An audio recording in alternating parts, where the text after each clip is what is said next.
جی السلام علیکم دوستو، جناب بوسنیا ایک ہمارا گرد کی نظر سے سفر نامے میں آپ کا خوش آمدید ہے جی۔ آج اس کی ہم انشاءاللہ 8ویں قسط کریں گے جی۔ اور اگین ادھر ادھر کی نہیں جھگ مارتے، سیدھی یہ کتاب پہ جاتے ہیں۔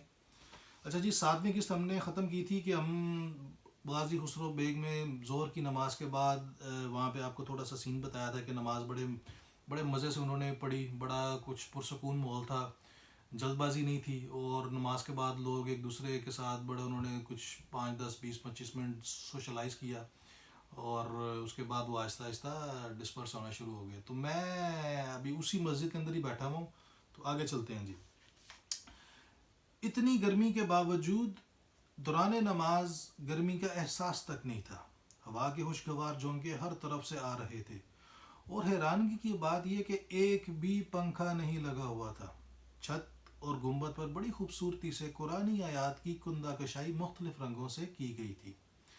ہم اب بھی حیران تھے کہ ہوا کہاں سے آ رہی ہے۔ غور کرنے پر معلوم ہوا کہ مسجد میں ہر اطراف بہت بڑی بڑی اور کشادہ کھڑکیاں ہیں، اور اوپری حصے پر بڑے بڑے 2 3 روشن دان ہیں، اور سارے حال میں ہر طرف روشن دان ہونے کی وجہ سے کراس وینٹیلیشن ہوتی رہتی ہے۔ مرکزی اچھا جی، یہاں تک اس کو بھی سٹاپ کرتے ہیں۔ آپ کو یہ بتاتا ہوں، بڑا سین تھی مسجد کا ہال، بہت بڑا، مسجد کی چھتیں بڑی اونچی، اور ہوا بھی بڑی زبردست۔ اگست کا مہینہ، اور آپ امیجن کریں اگست کے مہینے میں گرمی ٹھیک ٹھاک پڑ رہی ہے باہر، اور اندر ایک پنکھا بھی نہیں لگا ہوا، لیکن اندر گرمی کا احساس بھی نہیں، بڑی ٹھنڈک، اور ہوا بھی خوشگواریت کا بڑا ایک زبردست احساس۔ تو میں حیران تھا یار، پنکھا بھی نہیں ہے، اے سی تو خیر بڑی دور کی بات ہے، کوئی پیڈسٹریل فین تک نہیں ہے، تو یہ ہوا کا کیا سین ہے؟ تو میں وہیں پہ اسی ہال میں بیٹھا ہوا، میں ادھر ادھر دیکھتا رہا کافی دیر سے، مراد کی 15 20 منٹ بعد مجھے یہ خیال آیا یار، میں نے غور کیا کہ جو روشن دان اوپر بنے ہوئے ہیں وہ ایک بڑی جیومیٹریکل اینگل سے بنائے گئے ہیں۔ وہ اس طرح نہیں ہے کہ ایک طرف سے ہوا آ رہی ہے اور سیدھی دوسری طرف سے باہر جا رہی ہے۔ وہ ہوا باہر سے اندر آ کے سم ہاؤ کسی اینگل سے، اس کی بناوٹ کچھ ایسی ہے، ان روشن دانوں کی ہوا نیچے کی طرف صحن میں آ رہی ہے، اور صحن سے آ کے یہ کھڑکیوں سے باہر جا رہی ہے، اور کھڑکیاں اس کے 3 طرف اس کے بڑی بڑی کھڑکیاں وہ نہیں کہ جو بس ایک عام سی کھڑکی 2x3 کی یا 2x4 کی، مطلب بڑی بڑی 10 10 فٹ کی، 10 فٹ اونچی، 5 فٹ چوڑی، اس طرح کی کھڑکیاں تینوں طرف، اور مسجد کی بیک سائڈ پہ بڑا سا اس کا بیرونی دروازہ۔ تو ہوا کا یہ سین تھا کہ اوپر سے ہوا نیچے کی طرف سم ہاؤ کنورٹ ہو رہی تھی اپنے جیومیٹریکل اینگل کی وجہ سے، جس کی وجہ سے گرمی کا احساس نہیں تھا۔ تو آگے چلتے ہیں جی۔ مسجد کا مرکزی دروازہ قدیم بازار بادشاہ شیعہ کے بیچوں بیچ کھلتا ہے، اور اس کے عین سامنے وہی قدیمی مدرسہ جس کا پہلے بھی ذکر کر چکا ہوں، غازی خسرو بیگ مدرسے کے نام سے موجود ہے۔ آج کل سیاحوں کے لیے یہ صرف ایک عجائب گھر کی حیثیت رکھتا ہے، اور 20 قائم اس کی ٹکٹ ہے۔ عمارت کے لحاظ سے اور تاریخ کے اعتبار سے مسجد کے ہم عصر ہم عمر ہے۔ اچھا، یہاں پہ جی تھوڑی سی فیکٹ کریکشن، پچھلی کسی قسط میں نے کہا تھا کہ جو ٹکٹ ہے وہ 10 قائم ہے، لیکن انفیکٹ یہ 20 قائم ہے۔ تو گئے ہوئے مجھے 6 سال ہو گئے ہیں، it's been a long time. تو 20 قائم بنتے ہیں 10 یورو، 10 یورو ٹکٹ ہے، اور جن مدرسوں سے وہ انسان نکلے، وہ بڑے اعلیٰ دماغ نکلے، جنہوں نے آ کے دنیا کو آج کل کی ماڈرن دنیا کی بنیاد رکھی، ان مدرسوں پہ ٹکٹ لگی ہوئی ہے۔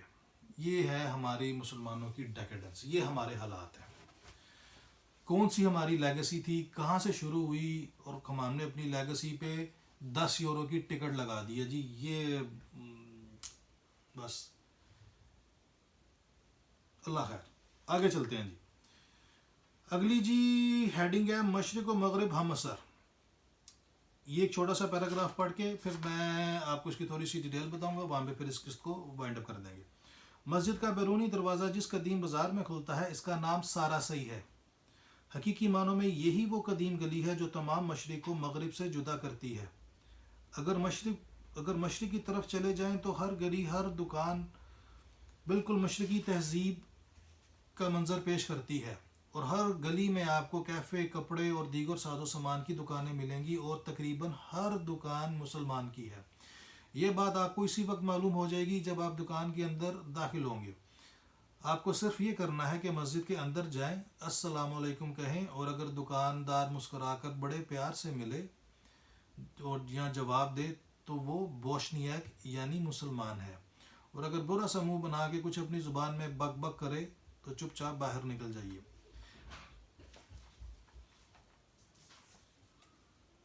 اچھا جی، سین یہ ہے کہ یہاں پہ ایک سوال یہ بنتا ہے کہ یار اگر بوسنیا ایک اگر مسلمانوں کا ہی ملک ہے تو ظاہری بات ہے ہر دکان مسلمان کی ہوگی. ایسا نہیں ہے.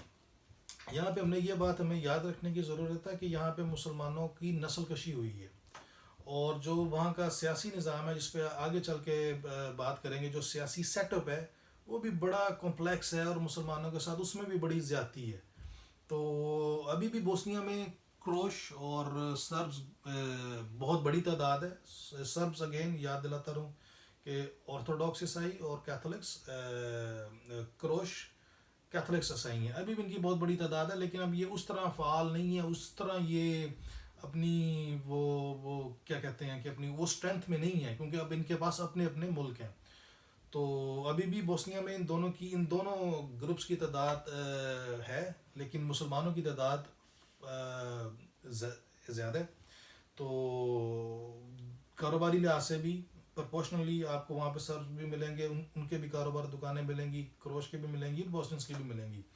تو چونکہ یہ علاقہ بزنس ہب ہے، یہاں پہ آپ کو ہر ایک گروپس کی ریپرزنٹیشن ملے گی.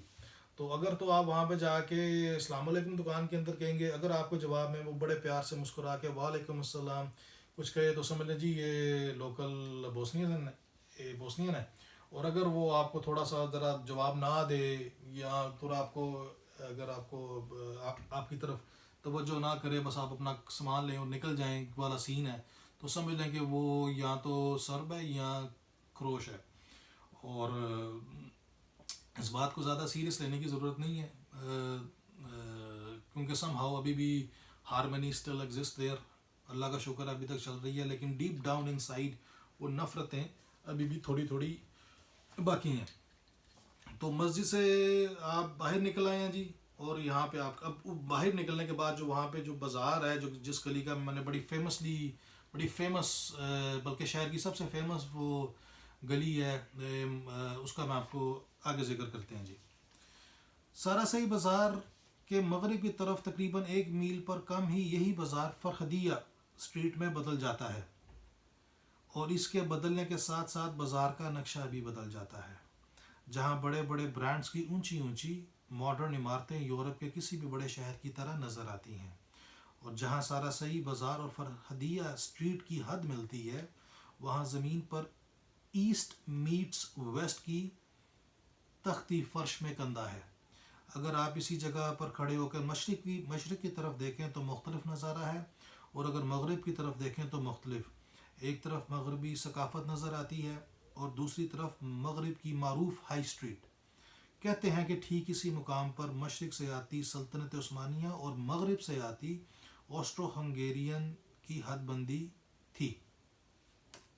اچھا، اس میں اگین تھوڑا سا آپ کو یہ بتا دوں جی، مسجد سے باہر جو وہ گلی ہے جو ٹریفک کے لیے بند ہے، بازار ہے، گلی شاید صحیح ورڈ نہیں ہے، تھوڑا سا بازار ٹائپ ہے، لیکن اس میں ٹریفک نہیں ہے، گاڑیوں کی آمد و رفت نہیں ہے، صرف سائیکل اور پیدل لوگ وہ چلنے والے ہیں. جو مشرق والا اس بازار کا آدھا حصہ ہے اس کا نام ہے ساراسئی بازار. ساراسئی، اسی ساراسئی پہ آپ سیدھا چلتے جائیں، وہی تقریباً کوئی 1000 قدم کے فاصلے پر وہ آگے ایک زمین پہ ایک پٹی سی لگی ہوئی ہے ٹائلوں سے، اس ٹائلوں کے اوپر لکھا ہوا ہے، وہ تو ایک لائن ہے، ایک حاشیے کی لائن ہے، اس کے اوپر درمیان میں ایک گول رنگ کی ایک بہت بڑی ٹائلز لگی ہوئی ہے جس کے اوپر لکھا ہوا ہے ایسٹ میٹس ویسٹ.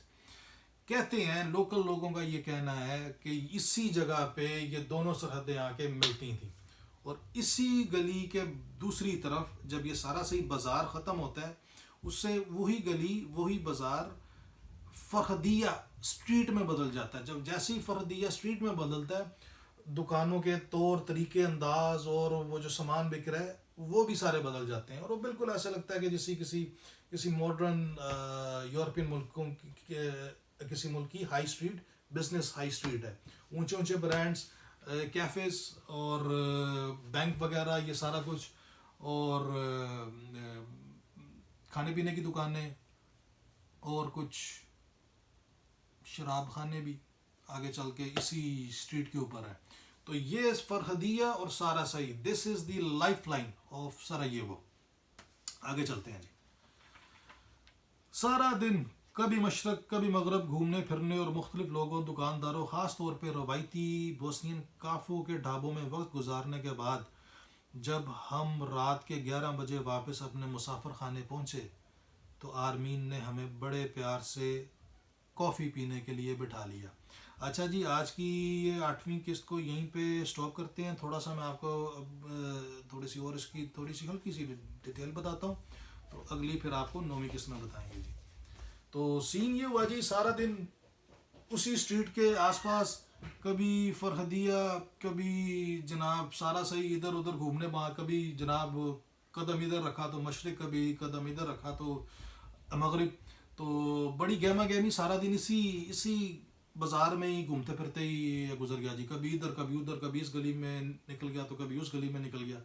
تو سارا دن گھومنے پھرنے کے بعد جب میں شام کو واپس اپنے ہاسٹل پہنچا تو وہاں پہ وہی آرمین جس کا پہلے ذکر کر چکا ہوں، اور اس کا ذکر کسی نہ کسی حوالے سے آگے تقریباً جب تک میں اس شہر میں ہوں اس کا حوالہ کچھ نہ کچھ رہے گا، کیونکہ یار دوست بن گیا، بیلی بن گیا. تو اس نے مجھے پھر دیکھنا، مجھے یاد، اچھا یہ رات کے ٹائم اس کی شفٹ ہوتی تھی آرمین کی. صبح کے ٹائم کوئی 1 یا 2 لڑکیاں پیاری پیاری سی وہ چارج سنبھالتی تھیں، اور رات کو آرمین آ کے اپنا چارج وہ لیتا تھا. تو میں جب رات کو شام کو گیا، اندر گیا، تو اس نے مجھے دیکھ کے مجھے کہتا ہے، یار آج کیا کیا تم نے، کہاں گئے تھے؟ میں نے کہا یار بس یہ کبھی مشرق اور کبھی مغرب، کبھی اسی طرح ہی آج گھومتا رہوں. تو کہتا ہے تھکے ہوئے تو نہیں ہو، آرام تو نہیں کرنا؟ میں نے کہا نہیں، کیا بات ہے؟ کہتا چلو پھر بیٹھو کافی پیتے ہیں. تو میں نے کہا جی پلا دیں. تو اس نے پھر کافی بنائی، پھر وہ اس ملاقات کی بات آگے 9ویں قسط میں شروع ہو گئی جی. دعاؤں میں یاد رکھیے گا. اگر کوئی آپ نے پوچھنا ہے، کوئی کمنٹس ہیں تو کوئی سوال ہے تو موسٹ ویلکم جی. دعاؤں میں یاد رکھیے گا جی. اللہ حافظ.